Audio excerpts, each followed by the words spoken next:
Eu estava no quinta ou na sexta série do ensino fundamental quando eu abri o meu primeiro empreendimento.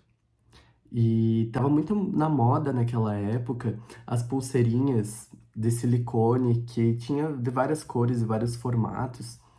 E eu comprava as pulseirinhas, eu comprava o fio de silicone, comprava as pedrinhas por separado e montava.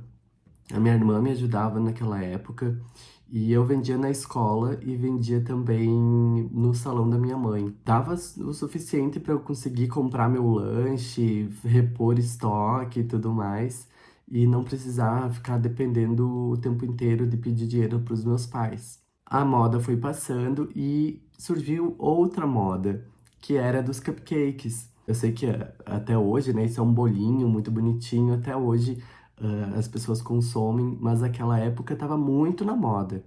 E comecei a cozinhar os cupcakes e vender também na escola e no salão da minha mãe. Comecei a ficar bem conhecido até pelo nome de Rafa's Cupcake, um nome plural, parecendo ter dois Rafas, mas na verdade era só eu e a minha outra personalidade mesmo, que cozinhava, enfim. Recebia bastante encomenda e tudo mais, mas chegou um momento que eu não tava mais gostando, não tava mais cozinhando com amor, né, com uma dedicação, tava virando uma obrigação mesmo. E eu também já tinha surgido uma oportunidade de eu entrar na prefeitura da minha cidade, trabalhando no setor de informática. E lá fui eu, né? Acabei largando os cupcakes e migrei, né, para me dedicar 100% à minha outra profissão que eu estava entrando ali com 14 anos, 15 anos mais ou menos, entrando na prefeitura da minha cidade, trabalhando no setor de informática. Ali eu fiquei quase 4 anos. Só que dentro desses 4 anos que eu fiquei ali, abri um outro empreendimento que esse deu bastante certo, que foi a minha marca própria de óculos de sol, né, que era a Folken Brand. Só que ela era 100% digital. E aquela época, há, sei lá, quase 10 anos atrás, ser algo 100% digital era muita inovação, ainda mais para minha cidade, que era muito é ainda muito pequena, mas aquela época, né, a tecnologia e a cabeça pequena, às vezes, de algumas pessoas, não conseguiam compreender, enfim, né? E não tinha muitas pessoas para me auxiliar. Era eu e eu no YouTube aprendendo tudo. Então eu fazia o administrativo, o financeiro, cuidava do estoque, do sistema, né, do site, enfim, tudo. Faturei aquela época um dinheiro muito legal com isso. Eu vendia bastante mais para São Paulo, para esses lugares que consumiam já mais essa questão mais online e tudo mais, de comprar na internet e tudo mais. Mas por eu estar 100% sozinho e não ter ninguém ao meu redor para conseguir me auxiliar, né? Porque era uma coisa muito nova até para mim mesmo, eu acabei largando, chegando ali nos meus 18 anos, 19 anos, e eu tava tendo que escolher o que eu iria fazer na minha vida. Eu sempre me vi na área de comunicação e na área de saúde, são duas coisas que eu só conseguia me enxergar dentro dessas áreas. Então, eu acabei prestando alguns vestibulares. No Brasil, na área da saúde, eu passei em três vestibulares de medicina, duas particulares e uma pública, mas as únicas duas particulares eram fora de cogitação, assim, eu não queria fazer financiamento nem nada. E eu nem, quando eu passei, eu nem tinha terminado ainda o ensino médio. E era, tipo, mensalidade quase 10 mil reais, o que naquela época, meu Deus, era um valor absurdo. E a única parte pública que eu tinha passado era fora de cogitação por ser muito, muito longe, assim, e muito isolado. Ia ser uma dificuldade a mais para ver minha família e tudo mais. Então, não rolou. Acabei também aprovando no vestibular em psicologia na IMED, em Passo Fundo, que é um dos melhores cursos de psicologia do Brasil, que fica ali em Passo Fundo, né, na IMED. E também nesse período acabei tendo a oportunidade de estudar medicina em Buenos Aires, na Argentina. E lá fui eu, dia 2 de janeiro de 2018. Aí você pensa, nossa, Rafael, você foi para outro país ao invés de ter ido para o Brasil?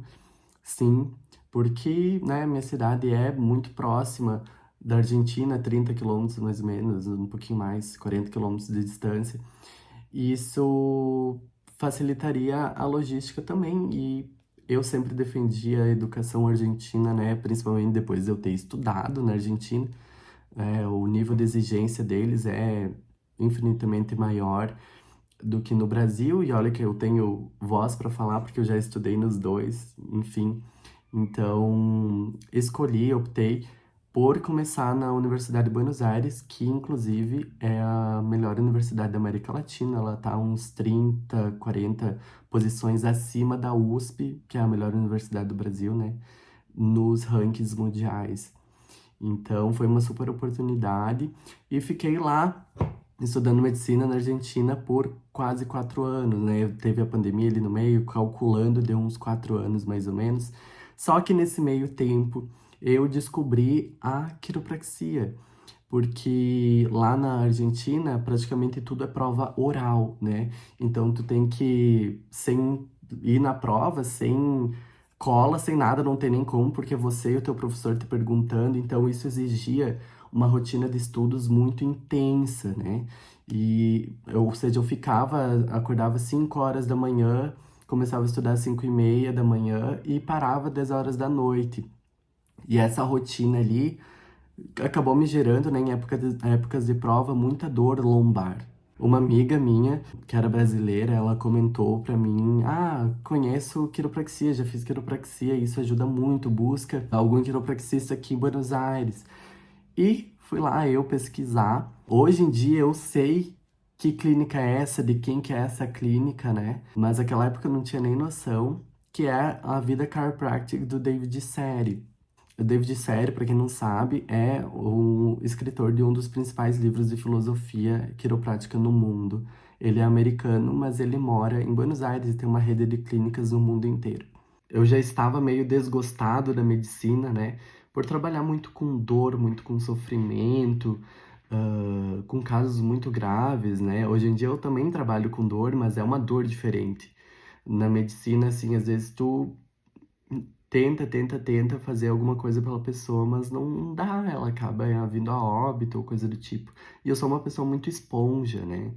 Então, mesmo que eu tente me blindar, eu não consigo naqueles extremos que eu passava lá quando eu ia com os professores, seguir algum professor no hospital e tudo mais, e acompanhar, enfim. Então, como eu já tinha achado interessante, quiropraxia bem, né, me ajudou, assim, parecia que tinha tirado a dor com a mão, eu acabei entrando numa formação em quiropraxia, lá que durou 3 anos e pouquinho, que é no Quiropraxia para Todos. Os meus professores todos eram bacharéis em quiropraxia, formados nos Estados Unidos, entre argentinos e tinha chilenos e argentinos e americanos, no caso, todos formados nos Estados Unidos. Eles eram meus professores. Esse projeto era com o intuito de formar futuros docentes para serem professores na universidade, né, na faculdade de quiropraxia que tentam implementar na Argentina. Então, o intuito era que eu virasse docente, só que daí no meio tempo, eu me formei, né? E no meio tempo acabou vindo a pandemia e mudou tudo, né? Os projetos de todo mundo. Aposto que de você mudou muita coisa também. Eu acabei vindo para o Brasil para passar a pandemia perto dos meus pais, porque a Argentina tinha fechado absolutamente tudo. E acabei concluindo um dos desejos que eu já estava querendo há um bom tempo, por não estar me encontrando mais na medicina. Eu acabei largando 100% medicina e comecei a me dedicar 100% à quiropraxia. Acabei entrando numa universidade do Brasil também para fazer a minha segundo bacharelado em quiropraxia, a minha segunda formação em quiropraxia de verdade, que foi na Embi Morumbi, em São Paulo, e posteriormente acabei transferindo para o CEF em Chapecó. E já estou concluindo, né, essa minha segunda formação. Vou concluir com 9.400 horas no total em formação de graduação, né, em quiropraxia, juntando as minhas duas formações. Então, hoje em dia eu estou super realizado dentro da quiropraxia. Já tenho especializações dentro da profissão de quiropraxia, como SOT, IASTM, AMP, cursos em neurologia funcional, quiropraxia pediátrica, entre outros mini cursos por aí, biomecânica, enfim. E estou 100% realizado, faço isso com um amor imenso e estou a cada dia buscando ser um melhor profissional para poder ajudar as pessoas o máximo que eu conseguir, sempre com respeito, com ética e com amor, né, pela profissão. Então é isso, gente. Essa é um pouquinho da minha história, como eu cheguei até aqui. E sempre estamos evoluindo, né, buscando aprimorar e se tornar um profissional e um ser humano cada dia melhor.